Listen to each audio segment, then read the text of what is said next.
அன்பு நண்பர்களே, அனைவருக்கும் அன்னை சமையல் உமாவின் அன்பான வணக்கங்கள். இன்னைக்கு அன்னை சமையலில் பார்க்க போகிறது எல்லாருக்கும் பிடிச்சமான ஒரு ரெசிபி, சேமியா பாயாசம். வாங்க சேமியா பாயாசம் எப்படி செய்கிறதுன்னு பார்க்கலாம். 3 பாதாம் சேர்த்துக்கலாம். இப்போ இது சூடான தண்ணியில் 20 நிமிஷம் ஊற வச்சுக்கலாங்க. இப்போ இதை எடுத்து தனியாக வச்சிடலாம். இப்போ கொஞ்சமாக குங்குமப்பூ சேர்த்துக்கலாம். வெது வெதுப்பான பால் 2 டேபிள் ஸ்பூன் சேர்த்துக்கலாம்.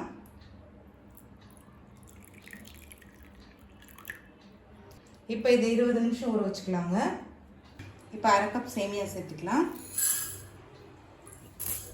சேமியா கலர் நல்லா மாறுற வரைக்கும் வறுத்துக்கலாங்க. ஸ்லோலே வச்சு வறுத்துக்கோங்க. நல்லா பொன்னிறமாக மாறணும். ஏற்கனவே ரோஸ்டடாக இருந்தால் கூட நல்லா வறுத்துக்கோங்க.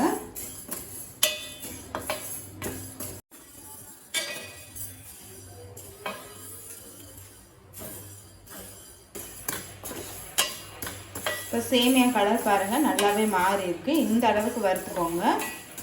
இப்போ இதை எடுத்து தனியாக வச்சிடலாம். தேவையான அளவு தண்ணி சேர்த்துக்கலாம். இப்போ வறுத்து வச்சுருக்க சேமியாவே இதில் சேர்த்துக்கலாங்க.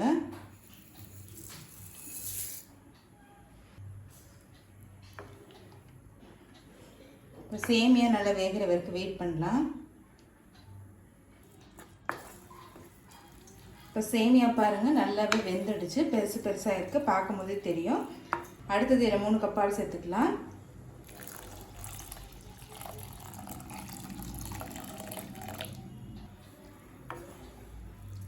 பால் திக்காக இருந்ததுன்னா பாயாசம் டேஸ்ட் ரொம்பவே நல்லா இருக்குங்க. பால் சேர்க்குற பிறகு ஒரு 2 நிமிஷம் ஸ்லோலே வச்சிடலாம். அடுத்தது இதில் 1/2 கப் சர்க்கரை சேர்த்துக்கலாங்க.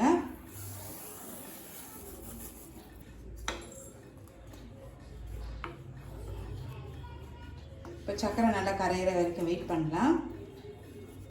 இப்போ 20 நிமிஷம் ஆகிடுச்சுங்க. இப்போ பாதாம்லேருந்து தோல் எடுத்துடலாம். தோலோடய போட்டிங்கன்னா கலர் மாறிடும், அதுக்காக தான் எடுக்கிறோம்.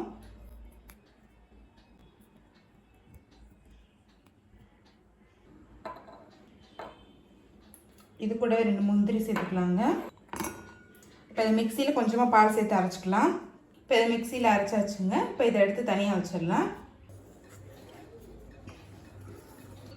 சர்க்கரை நல்லா கரைஞ்சிருச்சுங்க. இப்போ 3 ஏலக்காயை தட்டி போட்டுக்கலாம். அரைச்சி வச்சுருக்க பாதாம் முந்திரி விழுதை சேர்த்துக்கலாம். இப்போ மிக்ஸ் பண்ணி வச்சுருக்க குங்குமப்பூ பாருங்கள் நல்லாவே கலர் மாறி இருக்குது. இதையும் சேர்த்துக்கலாம். இந்த கலர் பாருங்கள் நல்லாவே வந்திருக்கு. எல்லோ கலர் பார்க்கவே அழகாக இருக்குது. குங்குமப்பூ சேர்க்கறதுனால டேஸ்ட் ரொம்ப நல்லா இருக்குங்க. நீங்கள் விருப்பப்பட்டீங்கன்னா சேர்த்துக்கலாம். இதெல்லாம் சேர்த்துட்டு 2 நிமிஷம் ஸ்லோவில் வச்சுக்கலாம்.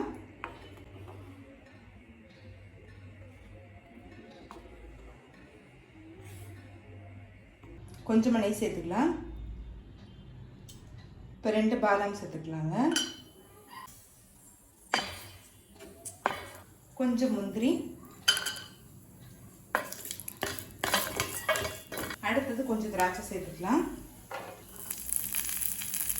கொஞ்சம் கருப்பு திராட்சை.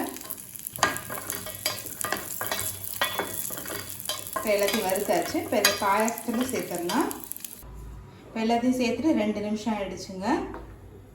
வறுத்து வச்சுருக்க முந்திரி திராட்சை இது கூடவே சேர்த்துக்கலாம்.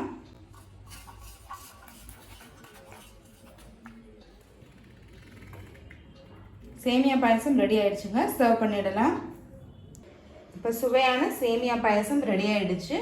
ரெசிபியை ட்ரை பண்ணி பாருங்கள், கண்டிப்பாக உங்களுக்கே பிடிக்கும். இந்த ரெசிபி பிடிச்சிருந்ததுன்னா லைக் பண்ணுங்கள், கமெண்ட் பண்ணுங்கள். இது வரைக்கும் அன்னை சமையல் சேனலை சப்ஸ்கிரைப் பண்ணாதவங்க சப்ஸ்கிரைப் பண்ணுங்கள். தேங்க்யூ.